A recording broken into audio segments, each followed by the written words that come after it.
Nous devons saisir toutes les occasions pour rendre témoignage de notre foi au Seigneur Jésus-Christ et dans son sacrifice accompli en notre faveur. Rendre témoignage de notre foi produit en nous un élargissement spirituel, de l'assurance et fortifie notre foi.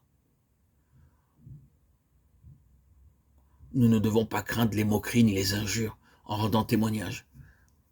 Le Seigneur vous libérera de vos complexes, c'est en parlant de lui que votre joie grandira. C'est ainsi que vous expérimenterez une véritable émancipation intérieure.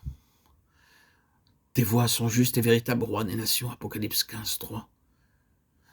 Dieu désire que nous parvenions à la maturité spirituelle, c'est dans cette intention qu'il nous introduit dans des voies afin de nous apprendre qu'elles sont parfaites, indispensables à notre éducation. Ces voies sont celles de sa sagesse.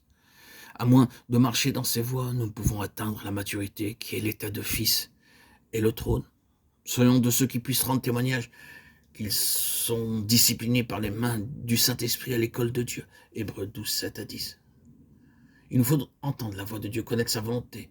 C'est le privilège de chaque enfant de Dieu. De même que nous voyons de façon évidente qu'il est indispensable d'entendre sur le plan naturel, nous devons également reconnaître qu'il y a une même nécessité sur le plan spirituel. Comme notre Seigneur fut gouverné des cieux, nous aussi nous devons apprendre à l'être. Mais il nous faut permettre à l'Esprit de prendre sa place de Seigneur. Nous devons éprouver un très grand besoin d'être conduits par lui et inspirer de tout notre cœur à apprendre une telle leçon, reconnaissant qu'elle est une nécessité fondamentale pour notre marche et notre utilité dans le dessein de Dieu.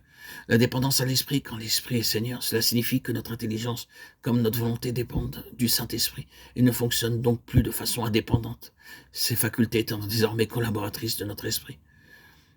La voix de l'Esprit de Dieu, qui est la voix de la vie, se fait entendre dans des vases entièrement consacrés. Dans de tels vases, la voix de nos intérêts, de notre préservation, celle de notre raison, n'a plus cours, parce que nous consultons la voix du Seigneur. Dans de tels vases, la volonté est constamment tournée vers celle de Dieu. C'est la marque de la maturité. S'identifier dans sa mort et sa résurrection, c'est là ce que doit être notre expérience de chaque jour.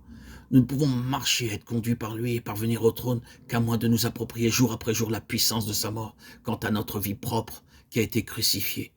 Et par la même foi, la puissance de sa résurrection par laquelle nous avons reçu la vie éternelle qui est celle de la nouvelle création. Ce n'est que par le don joyeux au Seigneur de tout notre être et animé de cet ardent désir de vivre pour lui et par lui que nous renions notre nature déchue et qu'en retour, la vie du cep circule librement dans le sarment. Nos yeux intérieurs doivent être constamment dirigés vers le Seigneur, en qui nous avons la vie. Et nous devons déclarer par la même foi plus de place pour l'homme naturel, mais uniquement pour Christ. Il est mort pour tous, afin que ceux qui vivent ne vivent plus pour eux-mêmes, mais pour celui qui est mort et ressuscité pour eux. 2 Corinthiens 5, 15.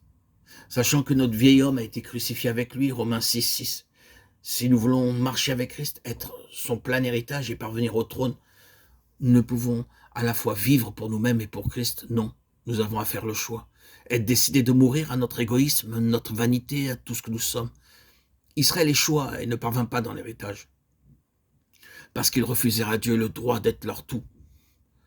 Beaucoup de croyants aujourd'hui sont dans l'illusion quant aux promesses de Dieu. Je crains que lorsqu'ils le réaliseront, il sera trop tard. Christ aura enlevé ceux qui auront été fidèles. Le secret pour vaincre passe par le don joyeux et total de nous-mêmes au Seigneur. Ce n'est qu'alors que nous sommes en mesure de mourir à nos ambitions, à nos propres intentions, aux flatteries, aux critiques de ce monde. Ce n'est qu'ainsi que notre moi connaît la mort et que nous expérimentons progressivement la plénitude que nous avons en Christ, notre vie. Oh frères et sœurs en Christ, bien-aimés, chers amis, auditeurs, auditrices, que le Seigneur soit notre tout et nous vaincrons. Notre croissance dépend de notre obéissance à mettre en pratique ce que nous entendons. Je viens bientôt, retiens ce que tu as afin que personne ne prenne ta couronne. Apocalypse 3, 11.